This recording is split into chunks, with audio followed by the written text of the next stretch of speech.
Cet épisode est sponsorisé par POA, Paris Underwater Adventure, le premier club d'apnée professionnel de la capitale. 5 créneaux piscine par semaine, fosses régulières du débutant à l'athlète, pour le fun ou la compète. Rejoignez Adrien et son équipe, la POA Family. Plus d'infos dans la description avec le petit code promo qui va bien. Bienvenue sur la Freediving Family, le podcast 100% apnée, 100% francophone. La Freediving Family, ce sont des interviews pour explorer les motivations, les peurs, les déclics et découvrir les parcours inspirants de nos femmes et nos hommes dauphins. Je suis Julien Moreau, membre de l'équipe de France d'apnée AIDA 2024, ainsi qu'AIDA Master Instructeur. Mais je suis avant tout, comme vous, un amoureux de l'océan et de la communauté apnée.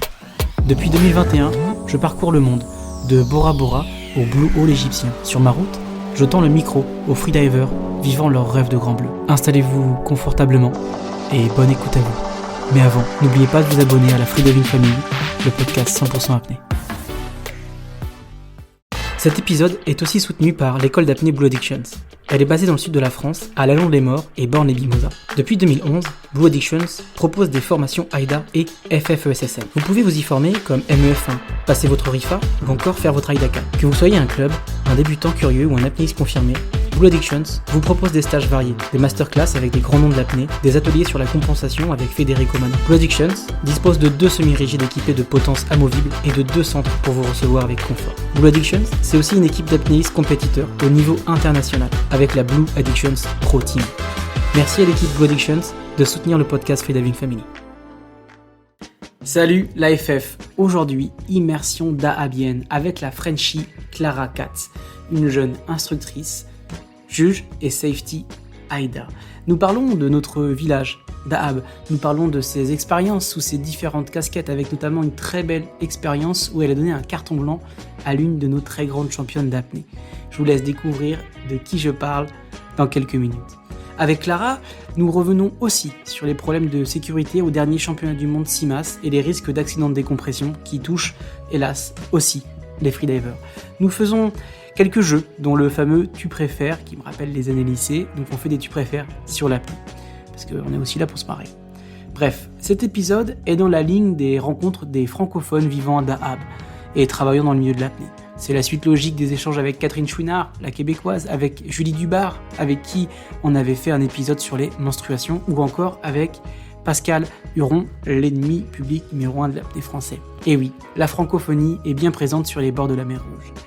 Chers auditeurs, chères auditrices, pensez à vous abonner, à suivre la page Insta, noter 5 étoiles le podcast et à parler de l'émission autour de vous. Nous sommes de plus en plus nombreux, merci.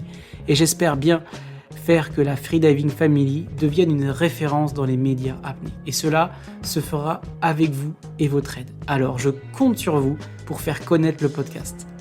Maintenant, laissons place à Clara Katz, notre aqua Frenchie multicasquette de Dahab. Let's go. Des guermates, Clara. Bon, nous sommes tous les deux, Clara, des Bretons expatriés en Égypte, et plus précisément sur les rives de la mer Rouge à Dahab. Au nord, on a Israël, la Palestine, la Jordanie, et à l'est, l'Arabie Saoudite, et à l'ouest, la légendaire terre d'Égypte. Ma première question, Clara, c'est mais qu'est-ce qui t'a convaincu de quitter notre belle Bretagne pour t'installer vivre sur la terre des Bédouins à Dahab ? Hello Julien.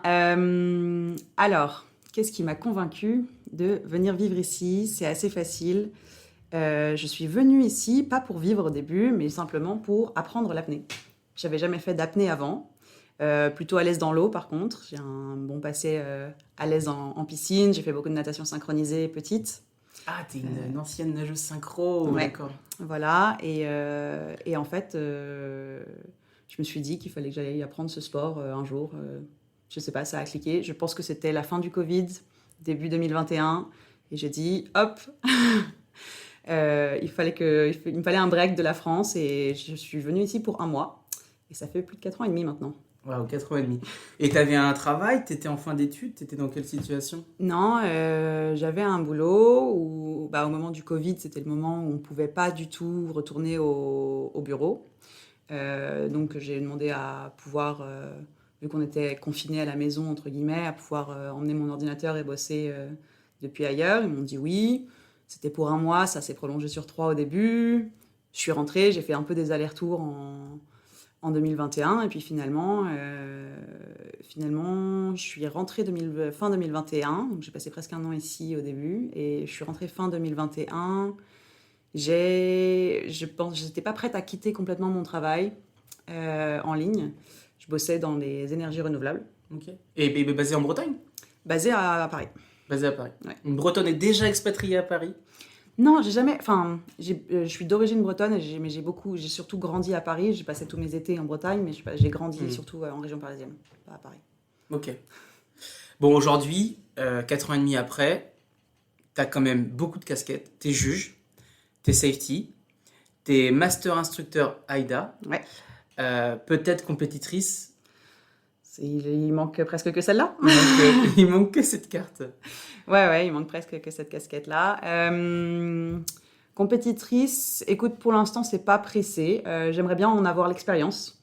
Pas forcément pour les chiffres, pas forcément pour des records ou ce genre de choses, mais pour l'expérience d'un vrai cycle d'entraînement, d'une compétition, pour pouvoir coacher des gens mieux qui font une compétition, ça, ce serait bien.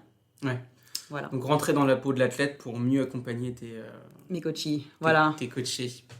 Mais est-ce qu'il y a un moment précis, il y a eu un moment de bascule où tu t'es dit attends. L'apnée, en fait, maintenant, c'est ma vie. Je quitte tout, je m'installe en Égypte et je vais en faire mon métier. Alors, j'ai eu l'autre moment. En fait, je crois que j'ai eu 2 moments de bascule. En 2021, je me suis rendu compte, les 3 premiers mois ici, c'est des paillettes, c'est la vie paradisiaque, c'est magique, c'est l'apnée, tu fais les premiers 30 mètres, tout est génial, mais tu t'entraînes pour toi.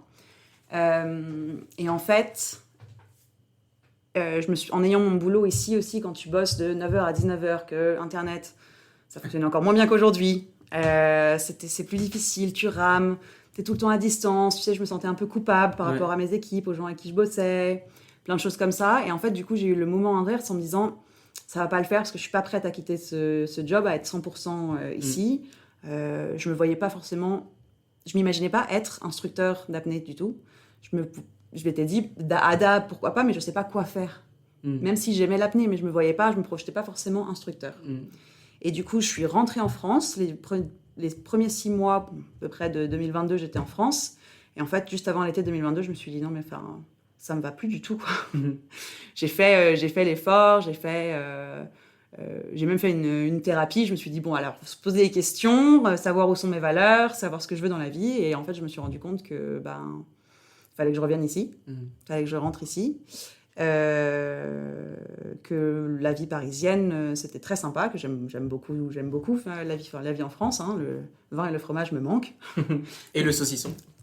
Et le saucisson. N'oublions pas le saucisson. Mais que j'avais une certaine attache à la vie de communauté ici. Ouais. C'était pas juste l'apnée. Mon but, c'était pas juste de devenir instructrice d'apnée. Mais c'était vraiment l'attache à DAB, à la vie ici, à la communauté, à la vie sous l'eau. Hein. Ouais. Moi, mon but, ça a toujours été d'être une sirène, je pense. Il y a un mot qui ressort beaucoup et que j'emploie moi-même beaucoup, c'est le terme de communauté. Et c'est vrai qu'ici, on ne se sent jamais seul. Si on a un problème, on sait qu'on sera plusieurs à l'affronter. Et c'est ce qu'en France, parfois, il nous manque, j'ai l'impression. Cet esprit de communauté, d'être ensemble, de grandir ensemble. Et qui a enlevé du sens, parfois, à nos vies dans nos mondes modernes en Europe. Et je trouve que ça, personnellement, à Dahab, je retrouve ce sentiment d'appartenir à une communauté qui fait beaucoup de bien au moral. Oui, je suis tout à fait d'accord avec ça.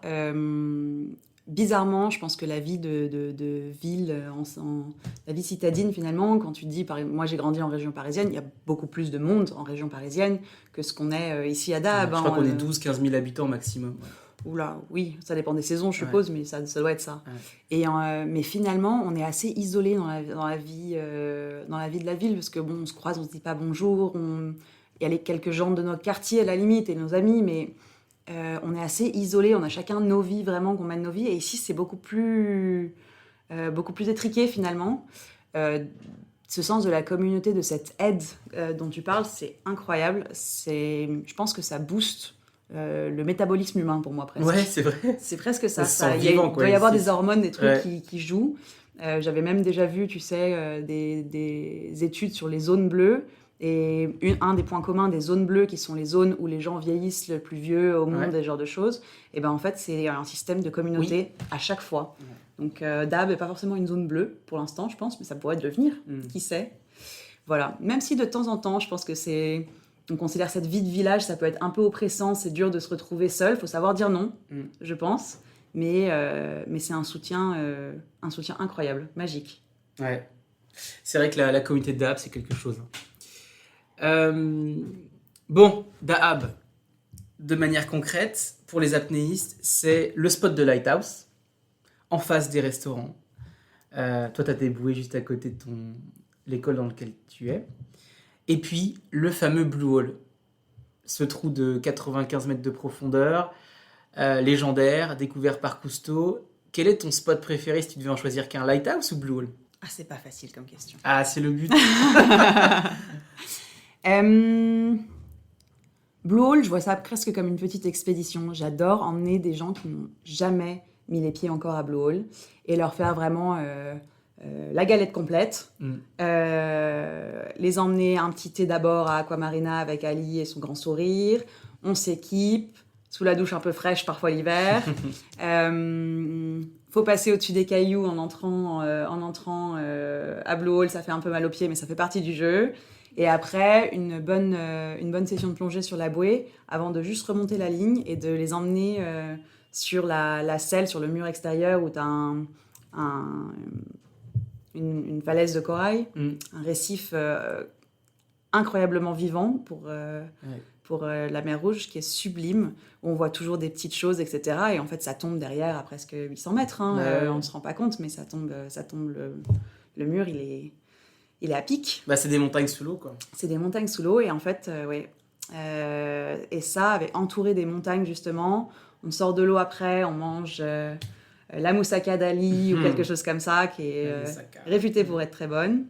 Et les emmener après voir le Blue Hole, en général, de la montagne au-dessus, pour qu'ils aient une vue d'ensemble de qu'est-ce que c'est le Blue Hole, finalement. Ouais. Et ça, cette demi-journée d'expédition, ce sera des souvenirs presque marqués à vie pour les gens. Et tu le vois dans leurs yeux, et c'est hyper satisfaisant à emmener. Donc j'aime beaucoup Blue Hole. Mais Lighthouse, son côté accessible, pratique, avec des vagues ou pas, parce que c'est bien d'avoir différentes conditions pour les apnéistes. Je peux pas choisir. Je peux pas choisir, te dire mon préféré, franchement, je peux pas choisir. J'aime bien Blue Hole, mais je pense que j'aime bien parce que j'y vais 2-3 fois par mois.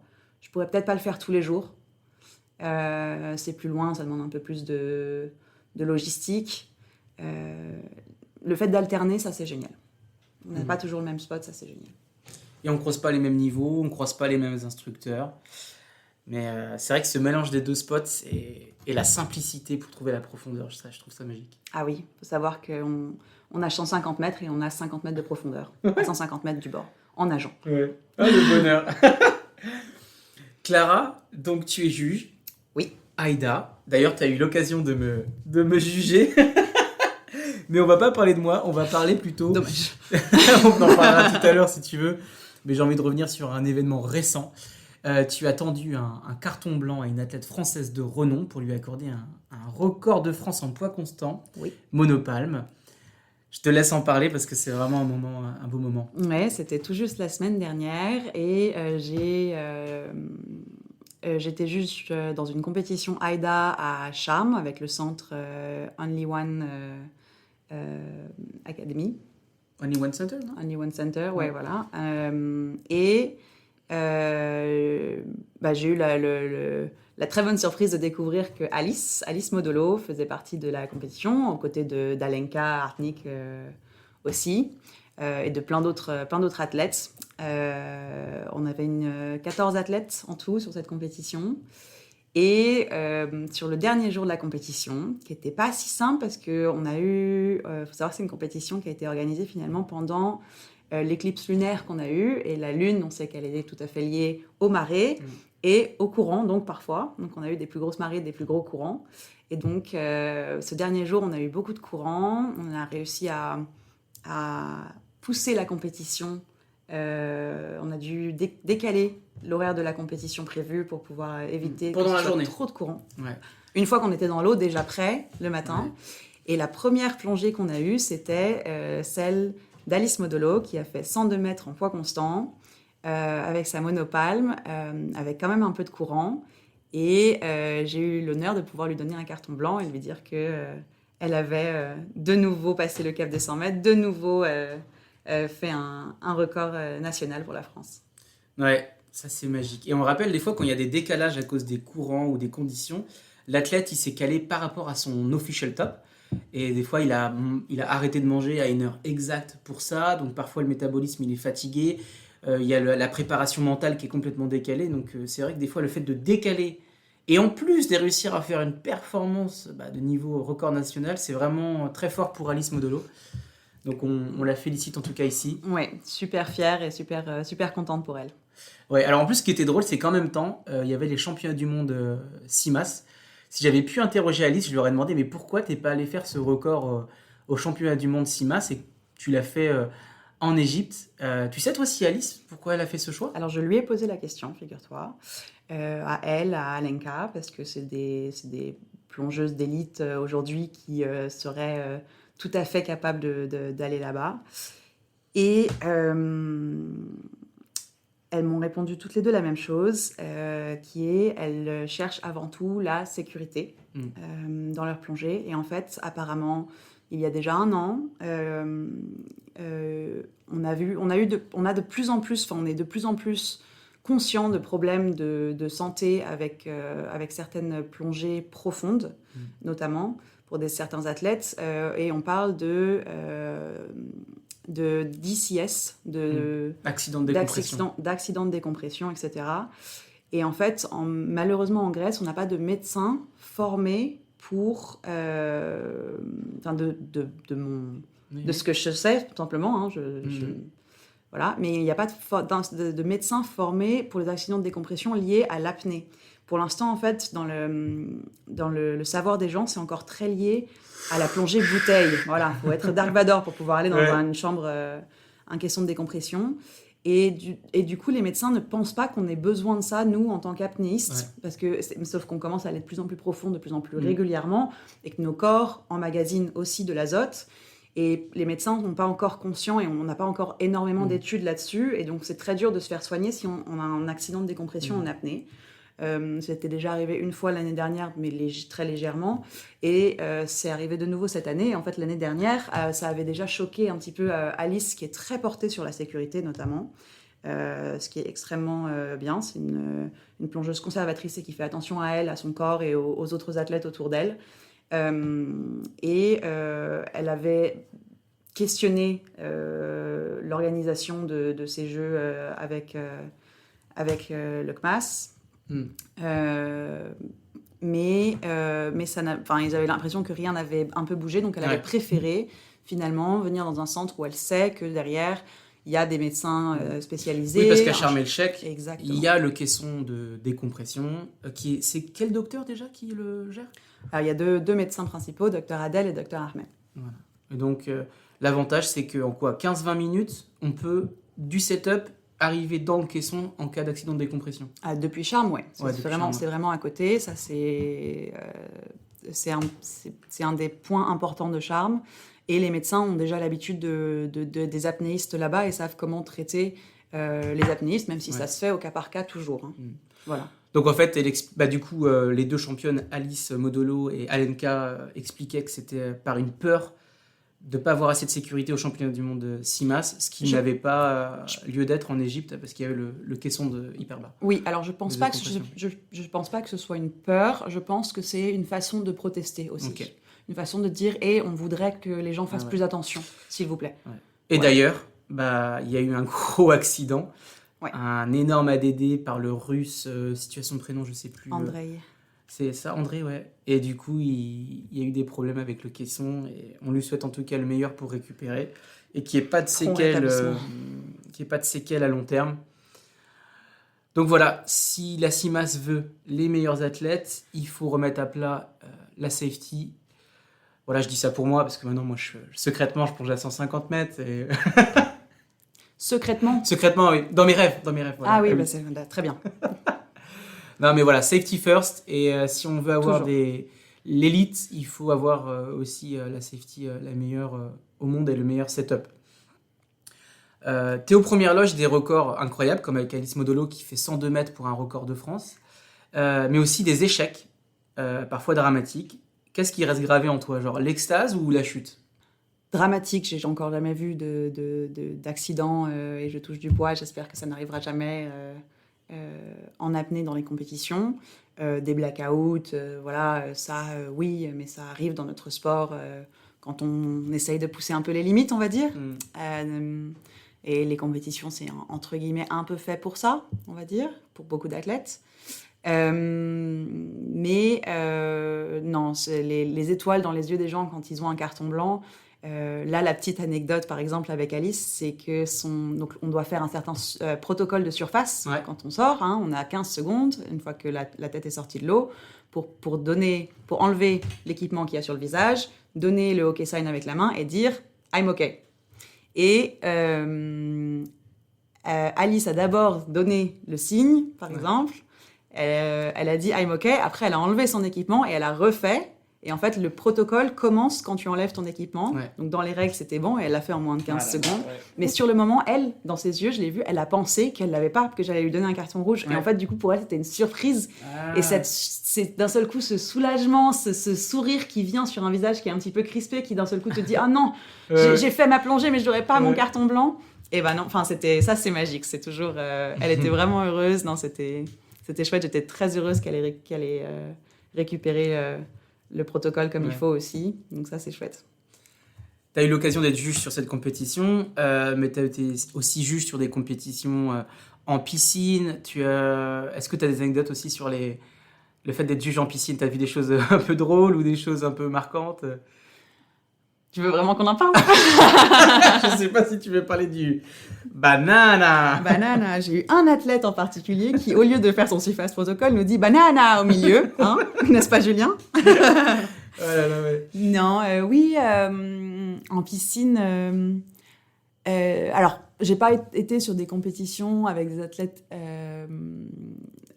athlètes, on va dire, élitistes en piscine pour l'instant. On fait surtout des petites compétitions à Dahab. Ce qui est bien, c'est qu'on en fait plein, que tout le monde peut participer dès les premiers niveaux, hein, les débutants, les premiers AIDA 2, etc. N'hésitez pas, si vous avez envie et que vous pouvez retenir votre respiration 2 minutes 3, on peut aussi faire une compétition. Et ça, c'est super chouette. Ce que je retiens des compétitions de piscine ici, pour moi, c'est vraiment l'ambiance où tout le monde s'entraide. Ça fait partie de la communauté dont on parlait justement. Tout le monde beaucoup de soutien, beaucoup de support, beaucoup d'applaudissements, du sourire, même si on a un carton rouge. C'est toujours une extrêmement bonne ambiance. Et ça c'est vraiment très chouette. Et même entre concurrents, en fait, on s'entraîne ensemble, on se conseille. Et il n'y a pas vraiment d'animosité en mode « Attends, c'est moi qui veux la médaille d'or, je lui parle pas. » Ça, c'est aussi agréable. Non, les athlètes peuvent être dans leur bulle avant leur performance. Ça, même avant, tu vois, c'est bienveillant. Quoi. Non, dans l'entraînement, etc., c'est extrêmement bienveillant. Non, ça, c'est assez magique. C'est quelque chose de chouette dans ce sport. Clara, j'avais une question aussi pour toi. J'ai des stagiaires qui viennent de France, parfois en Égypte, première fois qu'ils voyagent, première fois dans le Sinaï, et elles me disent « est-ce que c'est safe et tout ça ?» Est-ce que toi, tu te sens en sécurité, par exemple, en plein milieu de Paris de nuit, ou tu as la même sensation de sécurité en plein milieu de la nuit, à Dahab, dans le Sinaï ou au Caire ? Alors, au niveau de la sécurité de la ville, etc., moi, je me sens beaucoup plus safe ici. Faut savoir que Dahab, il y a beaucoup d'étrangers. Du coup, même si on est dans un pays musulman avec parfois certains mœurs un peu conservateurs, etc., en tant que femme, on peut quand même ici porter des shorts. C'est une station balnéaire où ils ont l'habitude de voir des gens tant qu'on est respectueux et qu'on ne se promène pas à moitié nu dans la ville, ça ira bien, on va dire. comme partout presque, j'ai envie de Bah ouais, de comme en dire, France au final. Parce que finalement. même les Égyptiennes qui viennent du Caire, elles sont en tenue comme les Européennes C'est parfois, ça, sur le oui, il bord n'y de a la pas de plage. souci. Non, non, non, non, ça là, il n'y a pas de souci. Euh, je pense que je me sens beaucoup plus safe finalement en pleine nuit à Dahab qu'à Paris pour répondre à ta question. Euh, euh, Après, je pense que la question quand les gens disent ah ouais, est-ce que c'est safe, c'est pas forcément est-ce que c'est safe dans la ville. Je pense que c'est la situation géopolitique qui pose plus problème parce que on a un conflit dans les terres voisines. On est à 400 km de Gaza, Voilà, c'est à ça, vol d'oiseau. à peu près. Mm. 3 à 400 km, on a 300 km de la frontière. Pour l'instant, honnêtement, le gouvernement et l'armée égyptienne, parce qu'il faut savoir que le Sinaï est très militarisé, tient ça remarquablement. La situation est vraiment très calme. On ne se sent absolument pas en danger vis-à-vis de cette situation-là à Dahab, ou même dans le Sinaï en général. C'est très calme et je conseille aux gens de venir sans avoir peur. Voilà. C'est vrai qu'il y a une dissonance entre ce qui peut se passer à 400 km d'ici et la vie qu'on a. Et je sais pas pour toi, parfois, moi, ça me laisse une sensation de mais est-ce qu'on vit sur la même planète? Parce que on est à côté et en même temps, ici, on vit dans une petite bulle de paradis, d'eau chaude, de soleil, de rencontres, de belles plongées. Et à côté, il y a les bombes qui pleuvent. C'est vrai que c'est... je sais pas, t'avais vu aussi les missiles iraniens passer? Parce que Oui. j'en ai vu quelques-uns passer. Moi. Oui, alors j'étais notamment à Aqaba en Jordanie en juin dernier, donc de près. Ouais. Au-dessus de ta tête, quoi. Au-dessus des bouées, on était en train de plonger littéralement au-dessus des bouées. T'as eu les missiles iraniens au-dessus de ta tête Voilà. quand tu faisais de la paix? Oui. Ah ouais. Mais c'est pas... Enfin, l'ambiance là-bas, il y a les quelques étrangers qui vont tourner la tête en se disant « Qu'est-ce que c'est que ça d'un seul coup, ce gros boom ?» Bon, alors je t'avoue que je les attendais un peu, c'était pas mon cas. J'étais avec des étudiants qui étaient jordaniens et eux, ils lèvent même plus la tête en fait. Ouais. Voilà, ça leur paraît presque normal de ce qui se passe. Il faut savoir que la plupart des missiles dont on parle sont explosés en vol dans le ciel et ne font aucun dégât. Hein. La plupart des drones et des missiles, en fait... À cause du dôme de fer, tu parles? Pas que à cause du dôme de fer, mais même entre le Yémen, etc. Si ça passe trop près des côtes égyptiennes, c'est l'Égypte qui va intervenir, etc. On ne parle pas de missiles qui tombent à terre et que nous, on ignore. C'est différent. Mais c'est vrai que la dissonance dont tu parles, je l'ai sentie. Alors, je pense que malheureusement, il y a une question d'habitude. Où de plus en plus, on se dit « Ah oui, ça arrive, regarde les feux d'artifice. » C'est triste, mais c'est le cas. La dissonance, je l'ai ressentie plutôt peut-être au début, il y a 2 ans. Presque 2 ans maintenant. C'est un peu... Ça fait bizarre. Ça fait vraiment bizarre. Et on se sent un peu...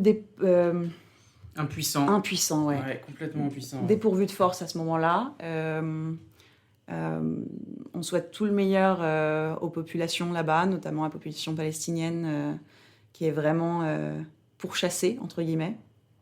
Mais que ça peut être difficile comme ressenti, mais c'est vrai qu'ici, on est très safe et on est dans notre petite bulle, comme tu dis, de paradis, presque. Bulle de paradis et on n'est pas très loin non plus de l'enfer. Ouais. Et Clara, merci pour ce témoignage. J'avais envie de te proposer, pour parler d'un sujet plus léger, une question loufoque. Si tu pouvais voyager dans le temps et dans l'espace, où irais-tu et pourquoi? Dans le temps et dans l'espace? Ouais. Oh, waouh! Alors, il faut savoir que j'ai fait des études d'histoire de l'art, donc j'ai étudié beaucoup de civilisations et beaucoup de civilisations tout autour de la planète. Il y en a tellement que j'aimerais voir. Il y en a tellement. Si c'était en France, je pense que j'aimerais beaucoup voir le moment de la Renaissance. Ah ouais? Ouais. J'aimerais beaucoup être une petite souris à la cour de François Ier dans ces dernières années, quand il a fait venir, quand les châteaux se transforment de châteaux défensifs à monuments artistiques, monuments de visite et de vie, quand les premiers artistes italiens migrent vers la France et apportent finalement ce qu'on appelle la Renaissance, c'est-à-dire on passe vraiment du côté défensif à un côté esthétique. Et j'aimerais beaucoup observer cette différence, ça j'aimerais bien. Et sinon... Et si c'était dans le domaine de l'apnée ? Dans le domaine de l'apnée ? Ouais. Un petit voyage historique, t'irais voir qui, quoi ? Je crois que j'aimerais beaucoup rencontrer Enzo Maiorca. Donc l'italien qui était le concurrent de Jacques Mayol. Concurrent et ami, je crois, de Jacques Mayol. En effet, qui a l'air d'avoir un sacré caractère quand on voit des petits extraits vidéo. Exactement. Ouais.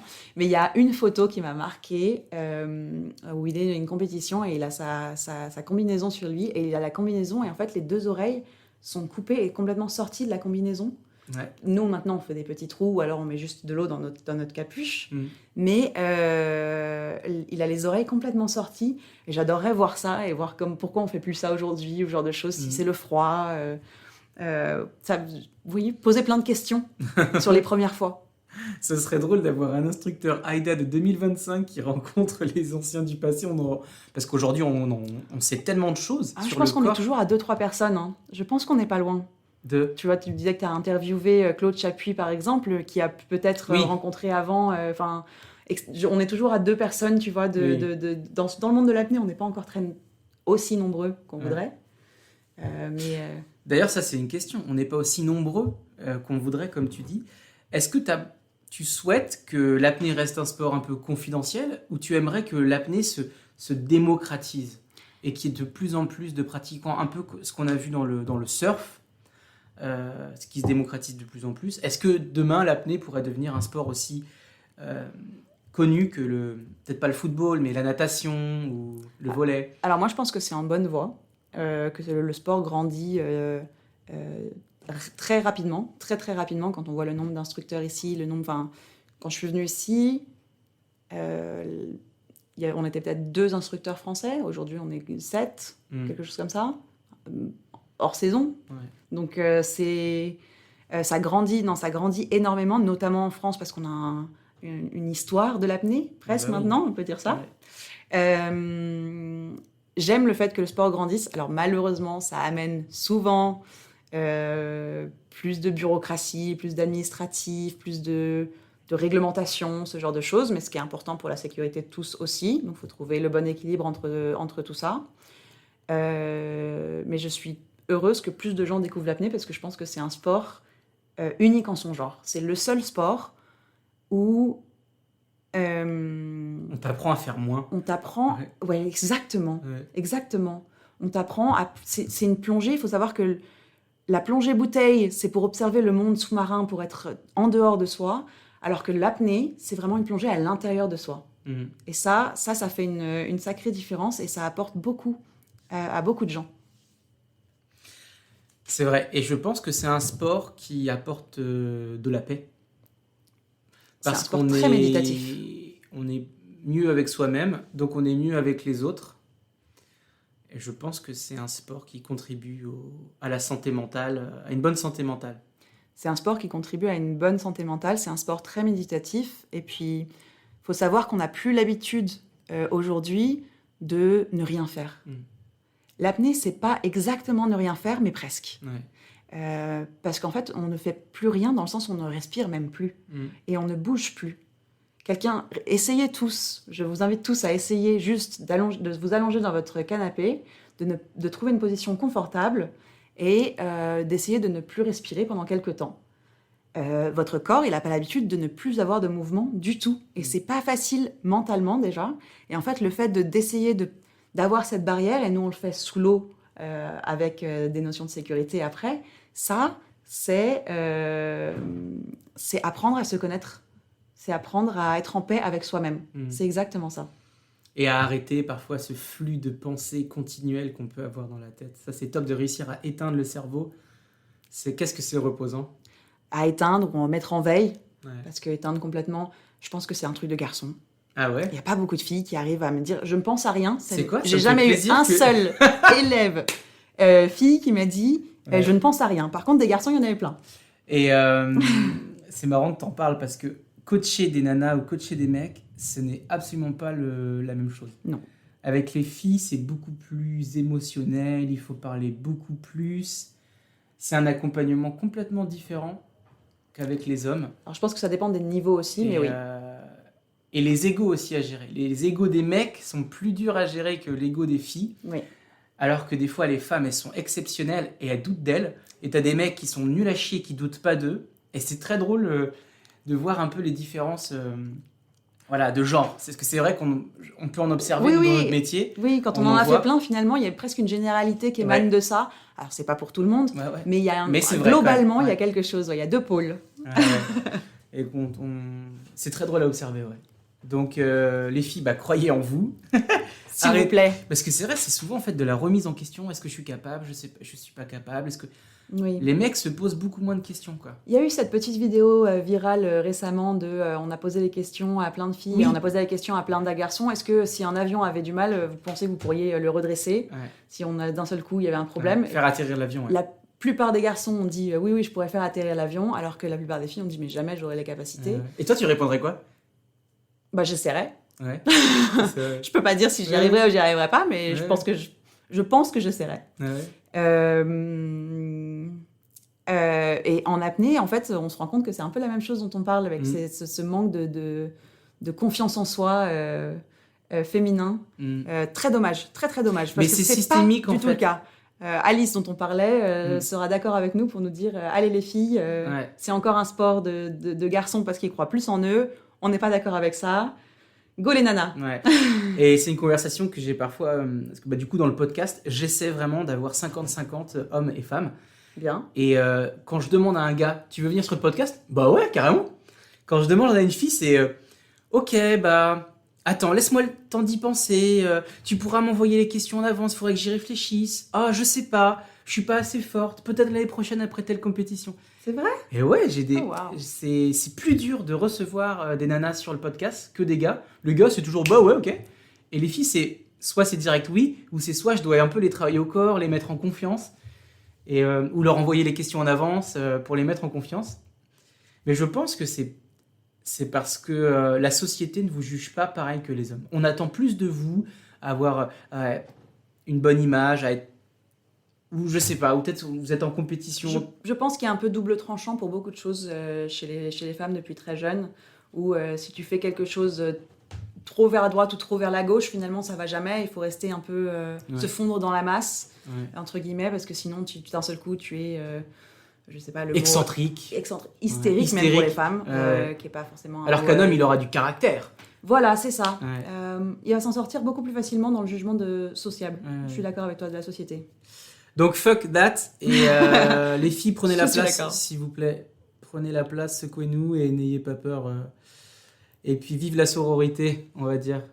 Vive la sororité, vive la communauté. Du coup Clara, on le rappelle, t'es master instructeur AIDA, t'as eu des centaines d'élèves, voire même peut-être plus. Dans ta pédagogie, est-ce que tu enseignes toujours les mêmes techniques ou est-ce que tu laisses parfois les gens faire les choses un peu à leur manière pour qu'ils soient un peu peut-être uniques, ou parfois tes élèves sont différents mais ils arrivent au même objectif? Alors, chacun a sa courbe de progression à soi. Parfois, on bloque pour l'égalisation à 4-5 mètres les premiers jours. D'autres personnes peuvent faire 20 mètres dès le premier jour et ne pas être bloquées du tout. Mais derrière, vont pas être détendues. Et du coup, c'est moi qui vais les bloquer en disant « tu n'iras pas plus loin tant qu'on n'aura pas travaillé sur la relaxation ». Donc, ça dépend vraiment.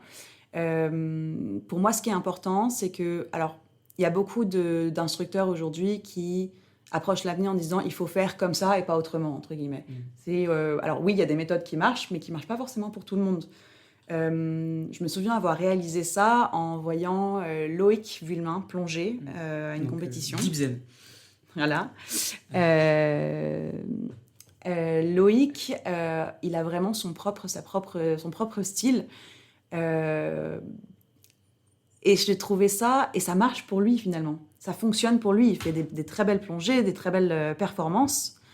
Et oui, les jambes, elles bougent quand on fait du free immersion beaucoup plus que ce que la logique pour beaucoup veulent, etc. Mais en fait, il y a sa personnalité, son corps qui s'exprime dans ses plongées. Et ça, je trouve que c'est important et je veux pas qu'on perde ça pour les élèves. C'est bien d'apprendre la technique, entre guillemets, considérée comme parfaite et harmonieuse et la plus efficace possible pour les plongeurs. Mais une fois que tu as cette technique, on peut revenir à quelque chose de peut-être un peu plus naturel. Fais ce qui fonctionne pour toi. Essaye de ressentir les sensations de ton corps.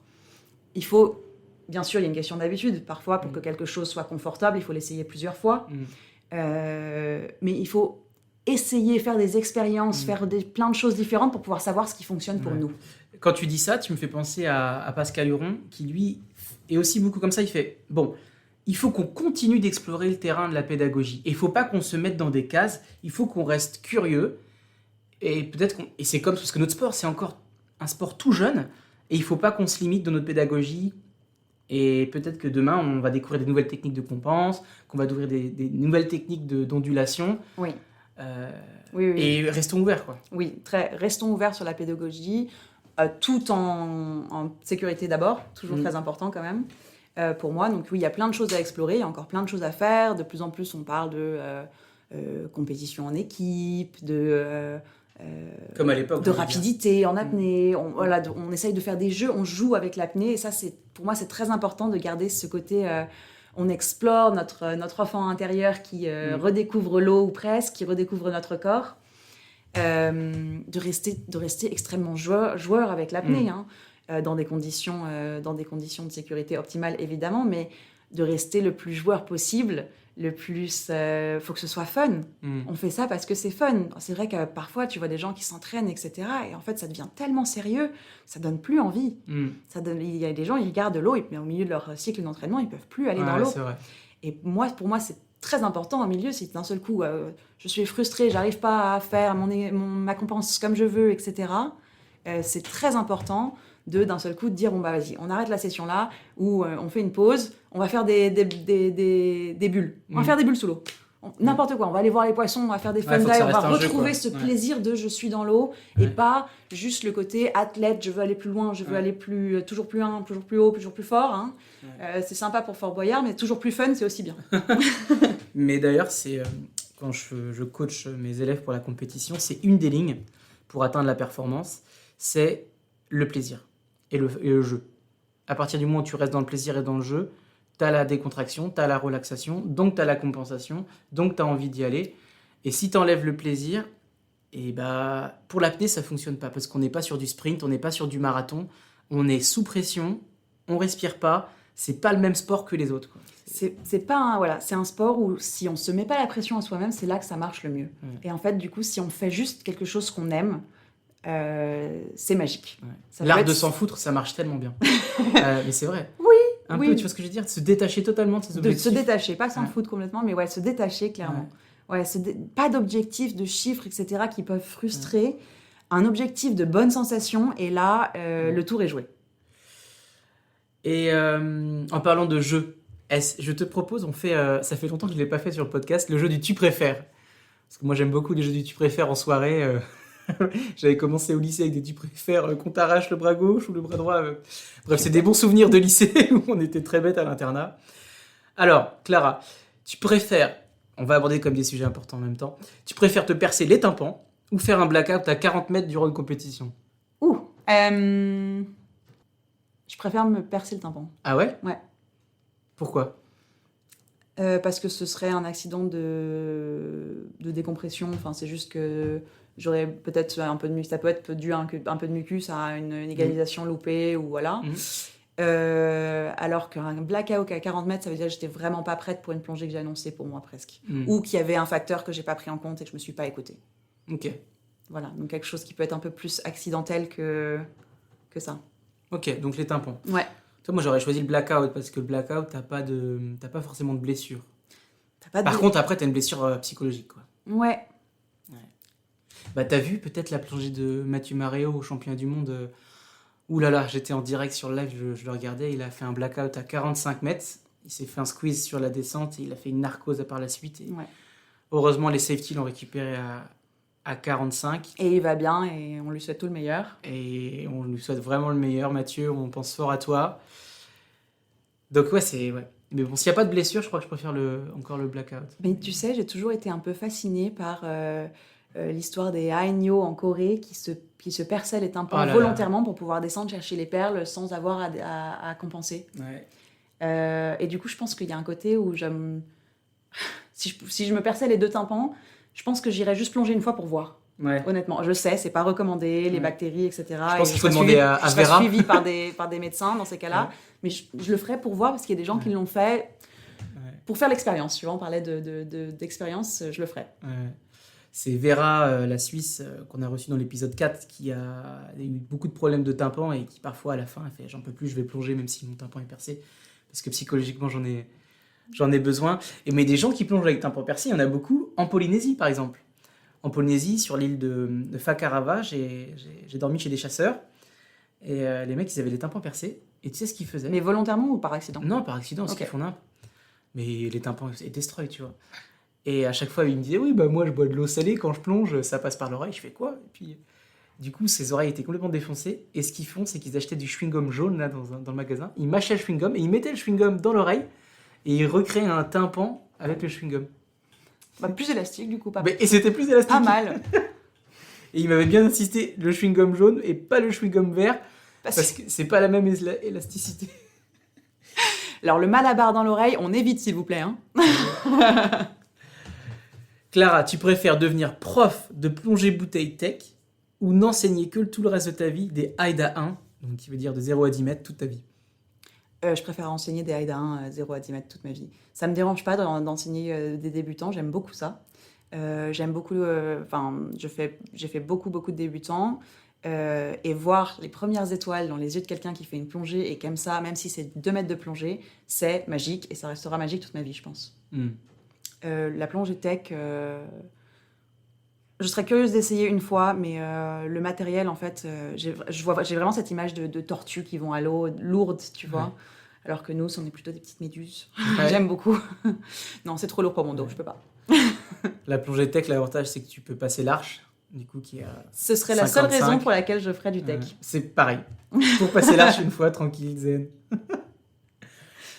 Tu préfères être juge lors d'un record du monde ou safety, où tu sauves la vie d'un apnéiste? Je préfère être juge lors d'un record du monde parce que ça veut dire que c'est une plongée qui s'est bien passée. Si c'est un record du monde, c'est que c'est une plongée qui s'est bien passée. Donc, c'est une expérience de sauver quelqu'un et toutes les safety, malheureusement ou presque, espèrent pour 2-3 accidents pour qu'il y ait un peu d'action pour eux, entre guillemets. Mais ça veut dire que c'est dommage pour l'athlète. Donc non, plutôt juge. Ok. Tu préfères ressentir l'euphorie du free fall infini ou l'extase de la première inspiration lorsqu'on revient à la surface? Tu sais, cette bouffée d'air là. Le free fall infini. Le free fall infini. Si non, ouais, je pourrais aller chercher du magma au fond en free fall, je le ferais. Moi, j'aime beaucoup quand on enseigne le AIDA 3 et qu'on travaille le free fall, qu'on surleste là. Les élèves, tu sais, quand on se surleste aussi et qu'on fait surface, genre 20 mètres ou surface 30 mètres, juste en chute libre là, mais quel bonheur. Alors, je surleste pas forcément, ni moi-même ni les élèves, je leur montre, moi, en FRC souvent. Ah, tu fais en FRC? Si je dois leur démontrer la free fall, souvent je le fais avec un très léger FRC. Ouais. FRC, ça veut dire une expiration, c'est-à-dire qu'on enlève un peu d'air dans les poumons. Ouais, on prend moins d'air à la surface, exactement. Les surlestés, pour moi, c'est s'ils n'y arrivent pas normalement. Ouais. Parce que sinon, ils ont l'habitude que ça aille vite, la free fall, et après, ils ont du mal quand ça va doucement. C'est vrai. Et du coup, ça, c'est vrai. Mais par contre, la première fois qu'ils font une vraie free fall et qu'ils remontent, tu vois d'un seul coup, c'est pareil, les étoiles en disant « Ah, qu'est-ce que c'était ça comme sensation, c'est nouveau. » C'est génial. Et t'as souvent les mecs qui kiffent, et t'as souvent les nanas qui s'arrêtent au premier free fall et qui disent « Ah, je contrôlais plus rien ». Est-ce que t'as souvent ça aussi? Pas forcément. Ouais. Ça, j'ai pas forcément remarqué. Alors, je les préviens toujours, moi, de comment ça va être, comment tu vas te ressentir, et que ça va être lent. On va faire une expérience comme pour moi, c'est, voilà, d'un seul coup, on fait du slow motion. Ouais. c'est exactement ce qu'il faut imaginer dans sa tête. Et dans ces cas-là, elles sont un peu plus préparées, je pense, pour une free fall lente, douce. Et des fois, on a l'impression que c'est lent et en fait, on fait du 1 mètre seconde. Ça dépend exactement de ce qu'on fait, oui. Et on rappelle, 1 mètre par seconde, ça fait 3,6 km/h. C'est presque la vitesse quand on marche tranquille. Et oui, on peut aller vite sous l'eau. Tu préfères ne plus jamais faire de profondeur ou ne plus jamais faire de statique? Ne plus jamais faire de statique. Je savais que tu allais répondre. Alors, je ne sais pas beaucoup combien il y a d'apnéistes qui vont te répondre ne plus jamais faire de profondeur. Si on a l'habitude de faire de la profondeur, il n'y a pas beaucoup de gens qui vont répondre le contraire. Hein. Non, le statique, c'est... J'avais bloqué pendant 2 ans. J'en ai pas refait après mon instructorat pendant à peu près 2 ans. Et récemment, il y a 2 mois, je me suis fait mal à la jambe et je ne pouvais pas plonger en profondeur. Donc, je me suis dit que j'allais faire du statique et j'ai refait 2 sessions et en fait, j'ai eu des très bonnes sensations. Ouais. Donc, j'encourage tous les gens qui n'en ont pas fait depuis longtemps à réessayer parce que parfois, on change un peu d'avis. Et c'est vachement sympa quand on n'a pas une pression de « Oh là là, il faut faire les 4 minutes, il faut faire les 5 minutes ». Sans se mettre la pression, voir ce que vous pouvez faire, pourquoi pas. Ouais. Et c'est marrant parce qu'on voit des athlètes qui sont très forts en apnée statique et qui n'arrivent pas à aller en profondeur. Et on voit des athlètes qui sont vraiment pas ouf en statique. Genre moi, je suis vraiment pas ouf en statique, mais ça m'empêche pas d'aller au-delà de 60. Ça, c'est vrai que c'est... C'est 2 disciplines complètement différentes. Ouais. C'est deux travails complètement différents. Si tu devais te faire un tu préfères, tu choisirais quoi? Si je dois t'en poser une à toi. Ouais, vas-y, si tu veux en créer un, tiens. Tu préfères ne plus jamais voir de vie marine? Oh my god. Non, on va dire ne plonger que dans des lacs. Ok. On va dire où la vie est beaucoup moins présente qu'en mer, ok. Plonger que dans des lacs avec une visibilité terrible. Ouais. Frais. Ouais. Froid. Ou seulement dans une piscine profonde, genre Y40 ou celle à Dubaï. Waouh, non, je préfère rester dans le milieu naturel. Non. Même avec une visibilité froid. C'est dur. Ah, c'est dur. Ah, ok, bon. Allez, je prends la piscine. Mais je prends une piscine qui fait 200 mètres de profondeur. Sacrée piscine. Ouais. Ça n'existe pas encore. Et là, on vient de recevoir un message de Catherine Chouinard qui veut passer. Catherine Chouinard qui était passée dans les épisodes de numéro 20, la québécoise de Dahab. D'ailleurs, t'as lié des belles amitiés avec à Kat. Dahab. Oui, notamment avec Kat, on est très amis, c'est sûr. Avec plein de gens que tu as interviewés aussi, finalement, déjà. À Dahab, ce sens de la communauté fait qu'on rencontre des gens très facilement et on se lie d'abord, en général, à travers l'apnée, mais pas que. Après, au plan personnel, avec des gens ici, ça, c'est assez génial. Donc, tu dirais que Kat, elle fait partie de ta Freediving Family. Aujourd'hui, qui compose ta Freediving Family? Très sympa. Qui compose ma Freediving Family? Alors, Kat fait partie de ma Freediving Family. Khaled El Gamal fait partie de ma Freediving Family. Donc, il y a un champion égyptien. Voilà, champion égyptien, indé maintenant. Indé champion, ouais. C'est vrai qu'à l'époque, il était... En piscine, maintenant, il y en a de plus en plus, etc. Qui d'autre fait partie de ma Freediving Family? Il y a plein de gens. Une de mes buddies préférées, je plonge beaucoup avec Tamara Davison. Il y a beaucoup de gens dans ma Freediving Family. Sherine. Oui, Sherine, donc, qui est championne égyptienne aussi. Une des championnes égyptiennes aussi. Je suis beaucoup avec des Égyptiens, moi, ici, il faut savoir. Mais pas que, il y a plein de gens dans ma Freediving Family. C'est vrai que c'est agréable ici parce que... Tous mes élèves, c'est ma Freediving Family. Bah oui, c'est vrai qu'au bout d'un moment, ça devient... On garde des super contacts. Parce que c'est un moment partagé. Tu vois, tu donnes de ta personne avec les élèves, c'est important. J'aime beaucoup Dahab parce que ici, on s'intègre vraiment avec les locaux. Ce que, par exemple, je ne trouvais pas, moi, en Polynésie. J'avais pas l'impression d'avoir des amis polynésiens. Enfin, pas beaucoup. Ouais. Pas comme j'ai ici à Dahab, où on a vraiment des amis égyptiens et on peut avoir des potes bédouins. C'est vrai qu'on s'intègre bien. Alors, je pense que c'est très particulier à Dahab et pas à l'Égypte, parce que ça se fait pas partout en Égypte du tout. Je pense que Dahab, la mixité sociale, c'est un des seuls endroits en Égypte où ça se fait, en fait. Ah ouais? Ouais. Pour avoir vu un petit peu, le reste, ouais. Genre, par exemple, quand tu vas à Hurghada, c'est pas la même chose? Non, mais après, tu vois, c'est très... Ici, il n'y a pas beaucoup de resorts, il n'y a pas beaucoup... C'est pas... Parce que souvent, dès que tu crées déjà un espace commercial, les resorts, etc., ça crée une différence au niveau financier qui se sent dans les différentes populations ici. Alors qu'à Dahab, en fait, c'est très axé sur l'activité. Et viens, on va tous grimper dans les montagnes, on est tous en maillot de bain, on ne se regarde pas comment chacun s'habille. Et ça crée une mixité sociale qui est incroyable, qui est unique en Égypte. C'est vrai qu'il y a une bonne mixité. Hein. Ça fait plaisir d'avoir des amis égyptiens, des amis bédouins. Et puis après, il y a toutes les nationalités. C'est dingue. La dernière fois, je faisais une soirée. On était 10 et on était 12 nationalités. Parce qu'il y a des binationaux. Ah bah oui. Ouais, c'est ça. Mais non, on fait ça. On parlait de Catherine, on va nager régulièrement le matin, par exemple. Parfois, on est un groupe de plein de filles, on va nager. On peut être 8. Et après, en général, pour se réchauffer, notamment l'hiver, on fait des squats. On décide de faire 100 squats après une petite nage le matin. Et on compte 10 par 10 dans toutes les langues qu'on regroupe ou qu'on connaît. Excellent. Donc, ça peut être de l'arabe, du français. Bon, le québécois, c'est la même chose, ou presque. Ouais, dédicace presque. 4. Ça peut être de l'italien, du danois. On a tout. On a tout. Et c'est assez impressionnant. C'est assez chouette. Communauté internationale. Ouais. L'avantage quand on vient à Dahab, c'est qu'on se fait des amis partout dans le monde. Partout dans le monde. Et souvent... C'est pas forcément des amis, on va se parler tous les jours, tout le temps, mais presque pour la vie, ou si on se dit j'ai prévu d'aller dans ton pays où je sais que t'es par là à ce moment-là, on va se voir et les gens vont dire ah ouais, trop bien. Ouais. Et je sais pas pour toi, mais l'apnée, surtout quand on commence à plonger vraiment profond et qu'on a des buddies ou même des instructeurs, il y a un lien de confiance qu'il faut absolument avoir avec l'instructeur ou le safety. Et ce lien, il est vraiment fort parce que quand on va profond, des fois, on a l'impression un peu de confier sa vie à quelqu'un, à cette personne. Enfin, pas peut-être confier la vie, mais il faut avoir vraiment confiance dans cette personne. Et du coup, on crée des relations amicales où il y a une confiance forte.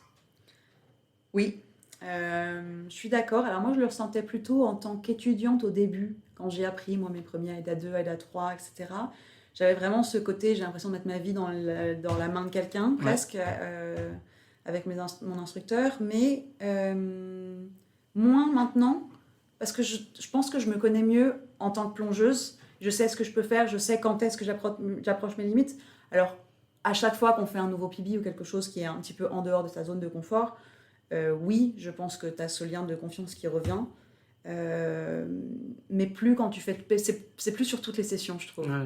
Ouais, mais je parlais vraiment quand tu vas chercher du PB, du record personnel. Ouais. D'ailleurs, en parlant de performance, Clara, t'en es où au niveau de tes profondeurs, de tes PB Alors moi, je m'entraîne très peu. Il faut savoir que je suis beaucoup avec mes élèves pour l'instant. Ça fait plus de 2 ans et demi que je suis focus sur mes élèves et je n'ai pas fait un cycle d'entraînement dans tout ce temps. Et pour l'instant, j'approche une 50aine de mètres sans problème. Et j'aimerais bien me faire un cycle d'entraînement. Quand un jour, peut-être, je ferai de la compétition. Peut-être. Voilà. Simplement pour voir ce que ça peut donner. Ça pourrait être sympa. J'aimerais bien m'entraîner un de ces 4, ouais. Voilà. Mais il faut mettre ça en place. Mais tu vois, je disais, j'ai fait deux sessions de statique parce que je ne pouvais pas plonger en profondeur. Et en retour à 4 minutes et demie, sans problème, quoi. En 2 sessions d'entraînement. Donc, pourquoi pas pousser la chose, voir comment ça se passe. Là, il y a les compétitions en piscine qui arrivent le mois prochain. Il y a les compétitions profondeur qui arrivent dans 2 mois. Alors, souvent, je suis juge oui. dans les compétitions. Souvent, je suis juge et du coup, je fais pas de cycle d'entraînement avant la compétition pour ça. Donc, j'ai un autre rôle. Clara, est-ce que tu as une citation préférée ou un livre à nous conseiller? Ouais. Alors, c'est une citation, je pense que la marraine de ma sœur m'a dit quand j'étais petite. C'est pas forcément de quelqu'un de connu. Mais elle m'a dit, quand tu as déjà le non, va chercher le oui. Il y a plein de gens qui n'osent pas demander, qui n'osent pas faire des premières fois, qui n'osent pas faire quelque chose parce qu'ils pensent que c'est déjà non. Mais ça peut être juste eux-mêmes se disent non, j'y arriverai pas. Non, la personne ne va pas me dire non. Et en fait, pourquoi pas demander ou essayer? Jamais. Donc, c'est ce côté, oui. Si tu as déjà non, va chercher le oui. Si tu as déjà le non, va chercher le oui. C'est beau, j'aime beaucoup. Il n'y a rien à perdre, en fait. Il n'y a rien à perdre, ouais. C'est très drôle, ça me fait penser à ce qui s'est passé pour moi hier. J'ai pris mon téléphone, j'ai pris mon courage à 2 mains et j'ai envoyé un message à quelqu'un de très particulier. J'ai envoyé un message à Jean-Marc Barr. Génial. L'acteur du Grand Bleu, l'acteur de mon film préféré. Et je me suis dit, ben, vas-y, propose. Au pire, il dira non. Au pire, il dit oui. Et il a dit oui. Donc, j'ai le bonheur de vous annoncer que bientôt, on aura Jean-Marc Barr sur la Freediving Family. Hâte que ça se fasse, d'entendre les histoires. Est-ce que tu souhaites rajouter quelque chose, Clara? Est-ce qu'il y a une question que je ne t'ai pas posée que tu aurais aimé que je te pose? Elle retourne le cerveau, celle-là. Ah ouais, un petit peu, hein, toujours. Non, écoute, je pense qu'on a parlé un peu de tout. C'est plutôt bien. Tout est bon pour moi. Si tu as d'autres questions, n'hésite pas. Moi, j'en aurai toujours des questions. En tout cas, merci Clara d'être venue sur la Freediving Family. Et puis, bah, on va boire le café maintenant. Allô au café et puis allô. Allô. Tout le monde allô. Allez, ciao. Ciao Julien.